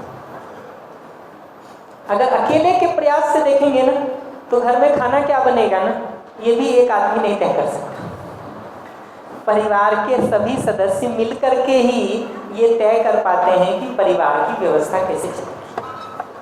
किसी गांव, शहर, मोहल्ले या राज्य को देखेंगे तो रहने वाले सभी लोगों का उसमें प्रभाव पड़ता है कि वो व्यवस्था कैसे चलेगी। इस हॉल की व्यवस्था भी कैसी रहेगी, ये हम सभी 80 लोगों के पार्टिसिपेशन पे डिपेंड करता है, नहीं तो नहीं चलेगा। तो सामूहिक प्रयास के साथ ही समूह की चीजें ठीक हो सकती हैं। इंडिविजुअल प्रयास के साथ इंडिविजुअल चीजें तो ठीक हो सकती हैं, लेकिन सामूहिक प्रयास के साथ ही सामूहिक चीजें ठीक हो सकती हैं। तो परिवार के ठीक होने की जगह से, समाज के ठीक होने की जगह से, धरती की व्यवस्था के ठीक होने की जगह से, तो हम सबकी भागीदारी की जरूरत है। ऐसा नहीं है कि नर्मदा जी में पॉल्यूशन आप करेंगे तो सिर्फ आप ही भोगेंगे उसको। अमरकंटक में भी उसका कोई पॉल्यूशन होता है तो असर गुजरात तक आता है। एमपी में भी कहीं उसमें कुछ गंदगी डालेंगे तो असर यहाँ तक भोगना ही होगा, भोगना ही होगा। तो जीने के इतने फैलाव के साथ जब देखते हैं कि निरंतर सुखपूर्वक जीने का कार्यक्रम क्या है, तो ये समझ में आता है कि इन सभी लेवल पर हार्मनी को समझना और हार्मनी के साथ जीना, ये हमारे कंटिन्यूटी ऑफ हैप्पीनेस का प्रोग्राम बनता है। इसमें जहाँ कहीं भी हार्मनी टूट जाती है, वो हमारे दुखी होने का, परेशान होने का, पीड़ित होने का कारण होता है। तो हम एक एक करके ह्यूमन बीइंग को, फैमिली को, सोसाइटी को, नेचर या एग्जिस्टेंस में हार्मनी के साथ कैसे जी सकते हैं, उसको समझने का काम है। क्योंकि समझे बिना तो गलती होती ही रहेगी, चूक होती ही रहेगी हमसे, ये तो हमको पता ही। तो ह्यूमन बीइंग को समझने की जगह से हम थोड़ा काम अभी कर देते हैं, कल लौट करके उसको विस्तार करेंगे। आज इसको बहुत विस्तार नहीं करूँगा। किसी भी मनुष्य को देखने जाते हैं ना, एक मानव के रूप में अगर अपने को देखें तो ये दो तरह की ज़रूरतें दिखाई देती हैं। एक तो भोजन, कपड़े, घर जैसी ज़रूरतें दिखाई देती हैं। दूसरी विश्वास, सम्मान, स्नेह जैसी ज़रूरतें दिखाई देती हैं। ये दोनों ही मनुष्य की ज़रूरत है। सुविधा भी मनुष्य की ज़रूरत है और ये सुखी होना भी मनुष्य की ज़रूरत है। इसमें से किसी ज़रूरत को छोड़ा नहीं जा सकता। आप हमारे घर आए, हम आपको खूब बढ़िया खाना खिलाएं, पसंदीदा आइसक्रीम भी दें, मिठाई भी दें, आपके टेस्ट का सारा खाना बना के खिलाएं और शाम को जाते समय ये कहें कि ऐसा खाना तो ज़िंदगी में तुमको नसीब नहीं होता होगा, जब मन करे तो आ जाया करना हमारे यहाँ खाने के लिए। आएंगे आप अगली बार? नहीं आएंगे। क्यों नहीं आएंगे? खाना तो परफेक्ट मिला है, सुविधा की जगह से, भोजन की जगह से तो सब ठीक मिला है, सम्मान नहीं मिला, सम्मान नहीं मिला, इसलिए नहीं आए। उल्टा भी ये दिखता है कि मैं आपके साथ सम्मानपूर्वक खूब बात करूं सुबह से लेकर दोपहर तक, 12 बजेगा, 1 बजेगा, 1:30 बजेगा, 2 बजेगा, उसके बाद आप कहिएगा आप खाना खा के आता हूँ, बाकी बात कल करें। अगर यहाँ लंच का इंतजाम नहीं हो तो ज़्यादातर लोग लंच तक घर चले जाएंगे कि अब हो गई चर्चा आज की बहुत, बाकी कल करेंगे, आज का तो कोटा फुल हो गया। तो ये दिखता है कि ज़रूरत दोनों की है, इसमें से किसी भी ज़रूरत को छोड़ा नहीं जा सकता। दो में से जिसको भी छोड़ेंगे तकलीफ शुरू हो जाएगी। ये दोनों प्रकार की ज़रूरतों में बहुत सारा अंतर दिखाई देता है। जैसे भोजन की, कपड़े की, घर की ज़रूरत को देखेंगे ना, तो ये शरीर से जुड़ा हुआ ज़रूरत दिखाई देता है। शरीर स्वस्थ है तो एक तरह का भोजन चाहिए, शरीर बीमार हो जाए तो दूसरी तरह का भोजन चाहिए। शरीर बच्चा है तो कम कपड़े से काम चल जाता है, शरीर बड़ा हो जाता है कपड़े की ज़रूरत बदल जाती है। जब तक बच्चा है सोने के लिए 3 फीट का बेड चाहिए, शरीर जैसे ही बड़ा हो जाता है अब 6 फीट का बेड चाहिए, 5.5 फीट का बेड चाहिए। शरीर से जुड़ी हुई ये सारी ज़रूरतें शरीर में बदलाव के साथ बदलती रहती हैं। और इस ज़रूरत के बारे में ये दिखता है कि भोजन की ज़रूरत अगर सुबह हो जाए, पेट भर जाए, ब्रेकफास्ट कर लिया हमने, तो अब लंच में ही भोजन चाहिए। आपने ब्रेकफास्ट कर लिया हो और उसके बाद फिर ज़बरदस्ती हम आपको भोजन करवाएं, ये आपके लिए सहयोग है कि समस्या है? समस्या है। तो ये दिखता है कि भोजन की ज़रूरत समय के साथ बदल जाती है, टेम्पररी है, समय के साथ बदल जाती है। भूख लगी है तो भोजन चाहिए, पेट भर गया तो अब भोजन नहीं चाहिए, पेट भरने के बाद भोजन की ज़रूरत नहीं है, भूख लगते तक भोजन की ज़रूरत है, भूख लगते तक भोजन सहयोग, पेट भर जाए भोजन समस्या। ऐसे ही कपड़े को देखिएगा ना, ठंड का मौसम आता है एक तरह के कपड़े की ज़रूरत पड़ती है, गर्मी का मौसम आता है दूसरे तरह के कपड़े की ज़रूरत पड़ती है। सुबह ठंड लग रही हो, आप एक तरह के कपड़े पहन कर शुरू करते हैं, जैसे जैसे गर्मी बढ़ती चली जाती है वैसे वैसे वो कपड़े उतरते चले जाते हैं एक के बाद एक। तो ये दिखता है कि भोजन की ज़रूरत, कपड़े की ज़रूरत ये समय के साथ बदलती जाती है। ऐसे ही घर की ज़रूरत को भी देखेंगे ना, तो वो घर ज़रूरत के हिसाब से प्रयोग करते समय तो सहयोग है। अगर 24 घंटा उसी घर के अंदर हमको रहना पड़े तो उसी का नाम जेल है।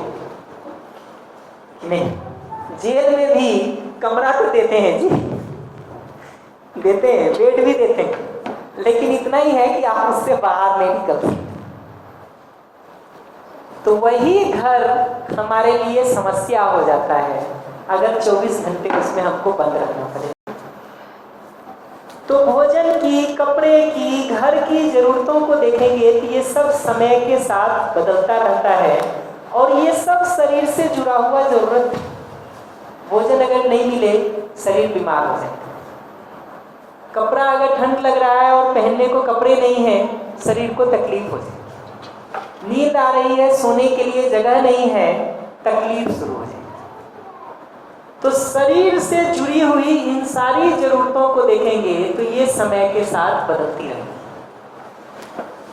जबकि इन भावों को देखेंगे, विश्वास, सम्मान, स्नेह की जरूरत को देखेंगे, सुख की जरूरत को देखेंगे, तो ऐसा होता है क्या कि बीमार हो गए तो सम्मान थोड़ा कम चाहिए, स्नेह थोड़ा कम चाहिए, पेट भर गया उसके बाद स्नेह नहीं चाहिए, उसके बाद विश्वास के बदले शंका भी करेंगे तो चलेगा, सम्मान के बदले नीचा भी दिखाएंगे तो चलेगा, अपमान भी करेंगे तो चलेगा, नहीं होता। तो ये दिखता है कि सुख की जो जरूरत है, विश्वास, सम्मान, स्नेह जैसे भावों की जो जरूरत है वो तो निरंतर है, लगातार है, कंटिन्यूअस है। एक क्षण के लिए भी हम इसमें ब्रेक नहीं चाहते। इनफैक्ट ये जो जरूरत कंटिन्यूअस है ना, यही कारण है कि संबंध में होने वाली शिकायतें इतनी ज्यादा है, इतनी ज्यादा है। क्योंकि सुबह से आप सारा कुछ ठीक भी जिए हैं हमारे साथ, शाम तक अगर दो ऐसी बात भी कह दिए जो हमको ठीक नहीं लगी तो हमारे तकलीफ का कारण हो। नाश्ता तो जो आपने दिया वो 15 मिनट में बात पूरी हो गई, लंच जो आप देंगे वो 15 मिनट में बात पूरी हो जाएगी। उसमें कुछ अच्छा नहीं भी लगेगा तो वो उसी आधे घंटे की तकलीफ होगी। सुबह का खाना नहीं मिले ना, दोपहर तक मिल जाए, बात आई गई हो जाती, हम उसको भूल जाते।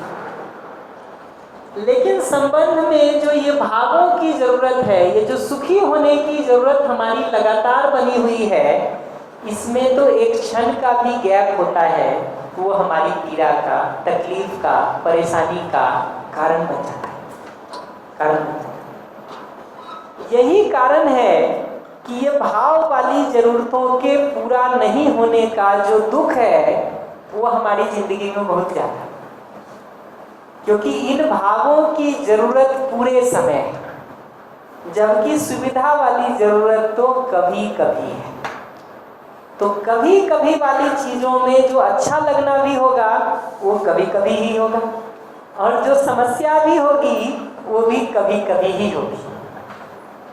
कभी कभी वाली जरूरतों में अच्छा लगना भी कभी कभी ही होगा, और खराब लगने का काम भी कभी कभी ही होगा। ये जो कंटिन्यूअस वाली चीज है, निरंतर वाली चीज है, लगातार वाली चीज है, ये तो दिन भर में किसी भी समय अगर खराब हो गया, विश्वास के बदले अविश्वास हो गया, सम्मान के बदले अपमान हो गया, स्नेह के बदले विरोध हो गया, तो हमारी तकलीफ शुरू हो जाती, हमारी तकलीफ शुरू हो जाती।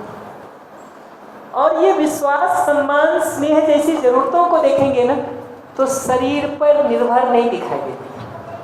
शरीर स्वस्थ है तब भी सम्मान और स्नेह चाहिए, शरीर बीमार हो गया है तब भी सम्मान और स्नेह चाहिए, शरीर 4 फीट का है तब भी सम्मान और स्नेह चाहिए, शरीर 6 फीट का है तब भी सम्मान और स्नेह चाहिए, शरीर युवा है, जवान है, तब भी स्नेह और सम्मान चाहिए, विश्वास चाहिए, प्रौढ़ हो गया हो तब भी विश्वास, सम्मान, स्नेह चाहिए, बुजुर्ग हो गया है तब भी उसको सम्मान और स्नेह चाहिए। बुजुर्ग को भी अपमानजनक ढंग से बोलते हैं तो पीड़ा होती, युवा को भी अपमानजनक ढंग से बोलते हैं तो तकलीफ होती, प्रौढ़ को भी अपमानजनक ढंग से बोलते हैं तो तकलीफ होती। उससे ये दिखता है कि विश्वास, सम्मान, स्नेह, सुख, ये सारी जरूरतें हमारी शरीर पर निर्भर नहीं करती। शरीर में बदलने के साथ इसमें बदलाव नहीं होता है। शरीर छोटा है तब भी, बड़ा है तब भी, बच्चा है तब भी, बूढ़ा है तब भी, जवान है तब भी, स्वस्थ है तब भी, बीमार है तब भी, ये जरूरत तो एक जैसी ही बन जाती है। शरीर में कोई एक्सीडेंट हो जाए और हमारा एक हाथ ना रहे तो कपड़ा तो नहीं चाहिए होगा, सम्मान भी ऐसा होगा कि 10% कम चाहिए हमको, नहीं होगा। क्यों? क्योंकि शरीर की जरूरत नहीं है। कपड़ा जो शरीर की जरूरत है वो शरीर का कोई हिस्सा नहीं है तो वहाँ कपड़ा नहीं चाहिए, नहीं चाहिए। बीमार हो गए हैं तो इस समय भोजन नहीं चाहिए, लेकिन सम्मान की जरूरत को, स्नेह की जरूरत को, विश्वास की जरूरत को, सुख की जरूरत को देखेंगे तो ये जरूरत तो हर समय ही बनी रहती है। इस रूप में इसको मैं की जरूरत के रूप में पहचाना है, स्वयं की जरूरत के रूप में पहचाना कि मानव को अगर अब हम देखने जाते हैं तो ये दिखता है कि शरीर से जुड़ी हुई भी जरूरतें हैं और कुछ जरूरतें ऐसे भी हैं जो सीधी शरीर से नहीं जुड़ती हैं, मुझसे जुड़ती हैं, मुझसे जुड़ती। इन जरूरतों को मैं की जरूरत के रूप में या जीवन की स्वयं की जरूरत के रूप में पहचाना है। कल किसी समय इसको और विस्तार करने का काम करेंगे। अभी के लिए तो इतना ही कहूँगा कि ये देखा जाए कि मानव को सिर्फ भोजन, कपड़ा, घर यही मिल जाए इसी से जिंदगी चलेगी या इसके साथ सुखी होने की भी जरूरत है, विश्वास, सम्मान, स्नेह, प्रेम की भी जरूरत है। ये जांच परख करके देखा जाए। ये जांच परख करके देखा जाए कि सुविधा वाली जरूरतें समय के साथ बदलती रहती हैं कि नहीं, और ये जो मैं से जुड़ी हुई जरूरतें हैं ये लगातार बनी रहती थी। ये जांच परख करके देखा। इस रूप में मानव को जब लौट के देखते हैं तो वो सिर्फ शरीर ही दिखता है या शरीर के साथ साथ मैं के होने का, स्वयं के होने का, जीवन के होने का भी पहचान होता है। इसको रुक करके देखने के काम को किया जाए। कल इस पर जितने भी प्रश्न होंगे और जो आपके ऑब्जर्वेशंस होंगे, हम पहले आपके ऑब्जर्वेशंस को सुनना चाहेंगे, फिर जो प्रश्न होंगे उसको रिस्पॉन्ड कर देंगे, फिर जो आगे का चार्ट है उसको हम डिस्कस करने का काम करेंगे। आज के लिए तो मुझे इतना ही अपनी तरफ से कहना था। अब जो समय हमारे पास लगभग 12 से 14 मिनट का है, उसमें अब 2 काम हो सकता है। या तो मैं अपनी तरफ से समरी कर दूं, आपसे कल सुबह सुन लूं। यस, आसान है। चलिए, तो आज हम अपनी तरफ से समरी से शुरू करते हैं, कल आपका सुनेंगे सुबह। अगर पूरी चर्चा के कोर में देखेंगे कि क्या बात कह रहे हैं ना, तो ये बात कह रहे हैं कि मानव के रूप में हम सुख और समृद्धि पूर्वक जीना चाहते हैं, लेकिन जितने तरीके से भी हम आज तक प्रयास करके देखे हैं वो सब प्रयासों की ये समीक्षा दिखती है कि कहीं न कहीं किसी न किसी जगह पर वो कम पड़ जाता है, कुछ न कुछ छोटा पड़ जाता है, कुछ न कुछ अधूरा रह जाता है। हमारे यहाँ यूपी में भगवान श्री कृष्ण जी की कथा सुनाई जाती है। कहते हैं कि यशोदा माँ कभी नाराज हो गई, और कथा को कथा की तरह ही लीजिएगा। कहते हैं कि भगवान श्री कृष्ण कभी जो है यशोदा मैया नाराज हो गई उनसे, तो उनको वो जो ओखली होता है ना जिसमें पूछते हैं, कहते हैं उसमें लाके उनको बांधने का वो किया। तो कहते हैं पहली रस्सी लाई, बांधी, 2 अंगुल छोटी रह गई। क्या करेगा कोई, एक दूसरा रस्सी उठा के लाएगा, वो बांधा। तो कहते हैं वो दूसरी रस्सी मिला के भी जब बांधने का कोशिश किए, फिर से 2 अंगुल छोटा रह गया। कहते हैं वो घर की सारी रस्सी उठा के ले आए, उनको बांधने के लिए हर बार वो 2 अंगुल छोटी पड़ गई। हमारी जिंदगी के सारे प्रयासों को भी देखेंगे ना, तो ऐसा दिखता है कि सुखी होने के लिए 1 प्रयास, 2 प्रयास, 3 प्रयास, 4 प्रयास, हम एक के बाद एक करते रहते हैं, लेकिन हर बार कोई ना कोई चूक, कोई ना कोई कमी उसमें दिखती ही रहती है। जब तक नौकरी नहीं मिला है, नौकरी के लिए प्रयास करते हैं। एक तरह का नौकरी नहीं मिलने वालों का एक तरह का दुख है, जिनको नौकरी मिल गई है उनका दूसरी तरह का दुख है। दुख की क्वालिटी बदल जाती है, इतना ही फर्क पड़ता है। जिनको प्रमोशन नहीं मिलता है उनका एक तरह का दुख है, जिनको प्रमोशन मिल गया उनका दूसरी तरह का दुख है। जो अपनी मनपसंद लड़के या लड़की से शादी करना चाहते थे और नहीं कर पाए, उनका एक तरह का दुख है। जिनका हो गया उनका दूसरे तरह का दुख है, दूसरे तरह का दुख है। तो हमारे यहाँ एक जोक सुनाते हर बार, तो कहते हैं कि किसी एक पागल खाने में, एसाइलम में कोई एक आदमी गया तो देखा कि एक सेल में कोई अपने बाल पकड़ के एक लड़का नाच रहा। पूछा क्या हो गया भाई, ऐसी हालत में क्यों पहुंच गया इस एज में? तो उसने कहा कि ये किसी लड़की से प्यार करता था, शादी करना चाहता था, वो नहीं हो पाई इसलिए पहुंचा। थोड़ा आगे बढ़ा तो देखा दूसरे सेल में एक व्यक्ति फिर से वैसा ही कर रहा है। उससे पूछा कि भाई इसको क्या हो गया कि ये यहाँ पहुंच गया, तो कहा कि इसकी उस लड़की से शादी हो गई जिससे उसकी नहीं हो गई। तो जिंदगी की अभी हालत ऐसी है कि शादी नहीं होती है तब भी उसी सेल में पाते हैं अपने, हो जाती है तब भी उसी सेल में पाते हैं। तो सारे प्रयासों को करके भी अगर हमको उपलब्धि और तृप्ति बिंदु नहीं दिख रहा है तो रुक करके अपने प्रयासों को समीक्षित करके एक नए रास्ते को पहचानने की, पकड़ने की जरूरत है। और उसमें जहां जहां जो हिस्सा ठीक चल रहा है उसको बनाए और बचाए रखने की जरूरत होती है। जो भी चीजें ठीक नहीं चल रही हैं उसको पहचान करके हमको बदलने की जरूरत है। तो मैं हर बार कहता हूँ कि जिस तरीके से हम खेती करते हैं और उसमें फसल नहीं आ रही हो सालों से, तो क्या करेंगे? खेती का वही डिजाइन बना के रखेंगे कि तरीका बदलेंगे? तरीका बदलेंगे। तो संबंध में जीने की जगह से जिन तरीकों को अपना करके हमको तृप्ति नहीं महसूस हो रही है वो तरीका बदलने का काम करेंगे कि और नहीं करेंगे तो इन दुखों से हमको कोई कभी बाहर निकाल भी सकता है। ये पहचानना जरूरी है कि जीने का जो डिजाइन, जो ढर्रा, जो तरीका अभी सामान्य रूप से समाज में प्रचलित दिखता है वो ये दिखता है कि सुविधा की जगह से अच्छा उपलब्धि हो जाए। घर, मकान, गाड़ी, बंगला, कपड़े, जूते, चप्पल, मोबाइल, ये सब अपने पसंद के हो जाएं। जीने वाले कुछ लोगों के साथ थोड़े युवा हो गए हैं तो विवाह मनपसंद लड़के या लड़की से हो जाए। 2 साल, 4 साल, 5 साल माँ बाप से बहुत मेहनत करके लड़ाई झगड़ा करके शादी करते हैं। 5 साल लड़ाई करके तो शादी होती है, 5 महीना नहीं बीतता है कि वो लड़ाई आपस में शुरू हो जाती है।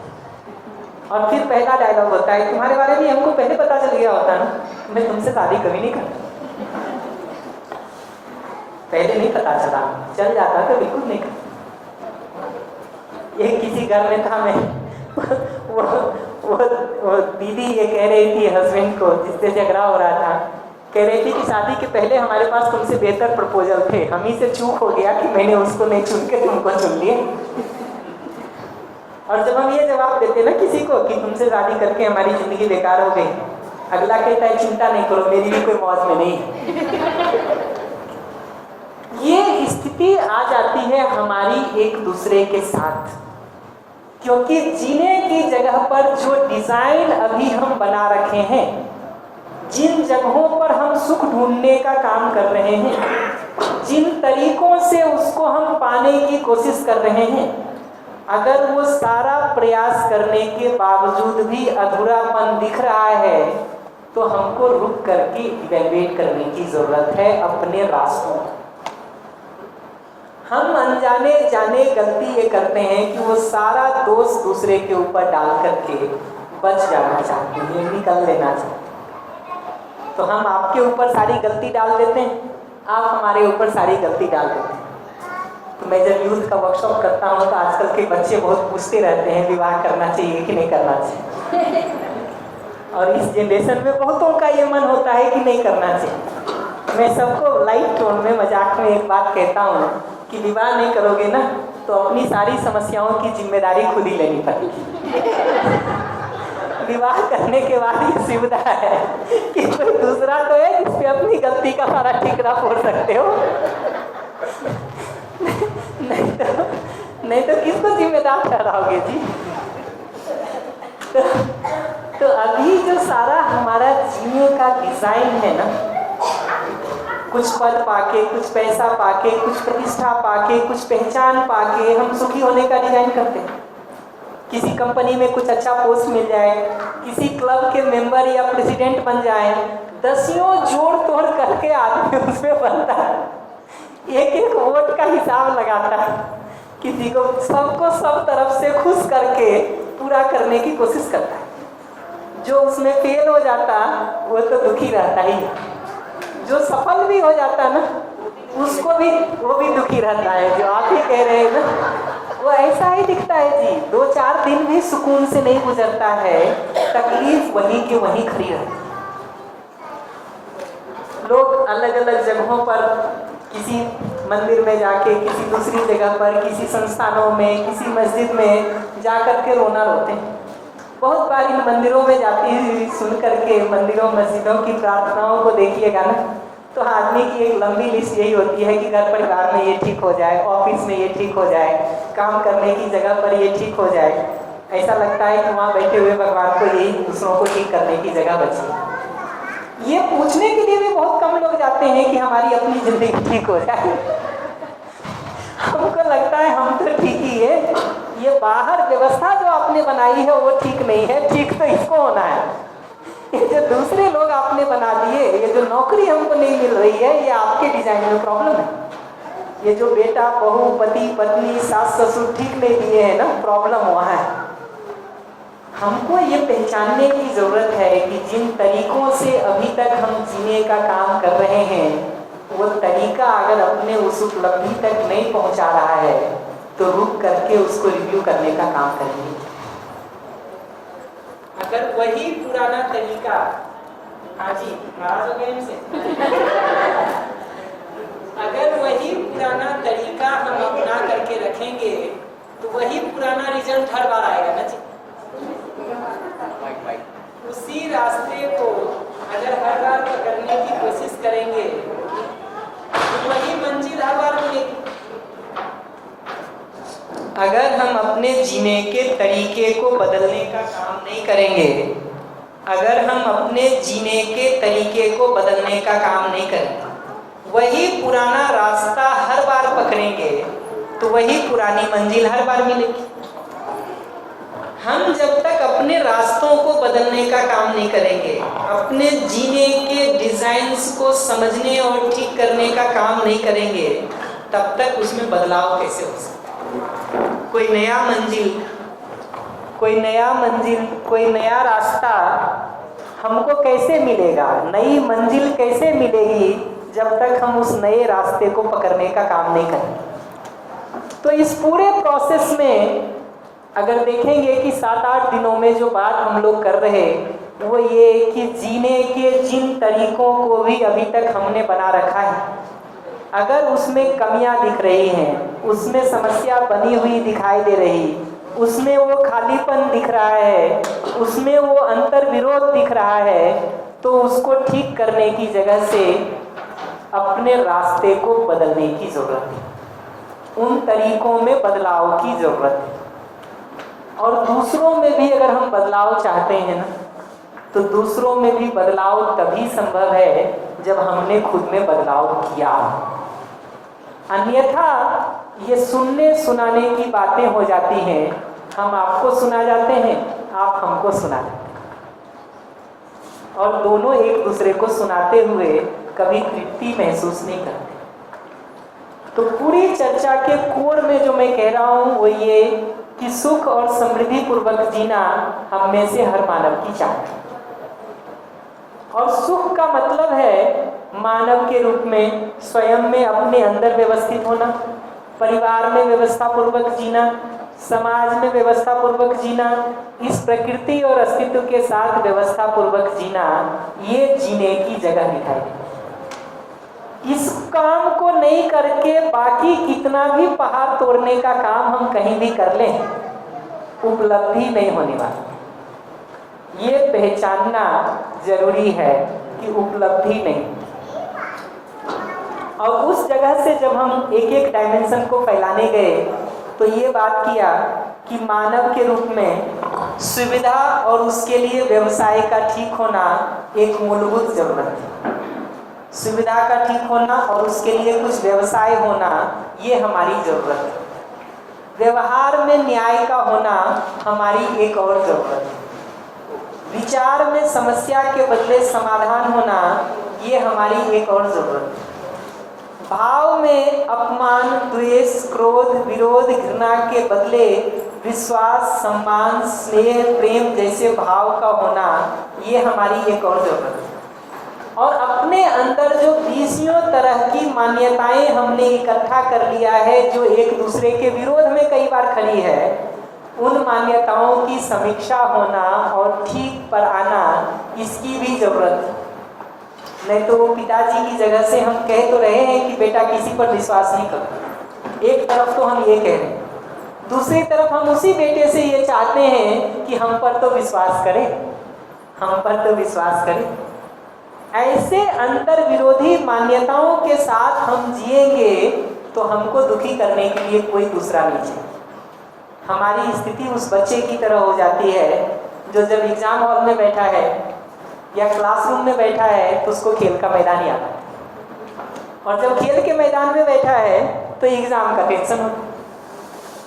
जिंदगी हमारी अंतर विरोधों में ऐसे उलझ जाती है अगर अंतर विरोधी मान्यताएं हमारे अंदर बैठ गई हैं तो।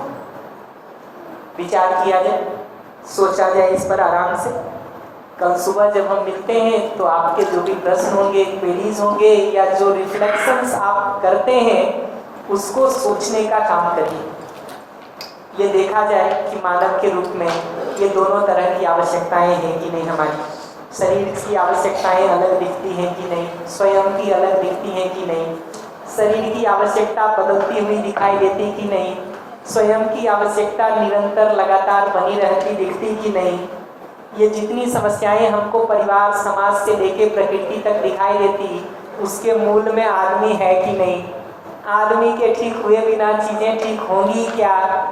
और आदमी के ठीक होने का मतलब सुविधा की जगह से ठीक होना, व्यवहार की जगह से ठीक होना, विचार की जगह से ठीक होना, भाव की जगह से ठीक होना, समझ की जगह से ठीक होना, आदमी के ठीक होने का इतना मतलब। विचार किया जाए। नमस्ते सभी को।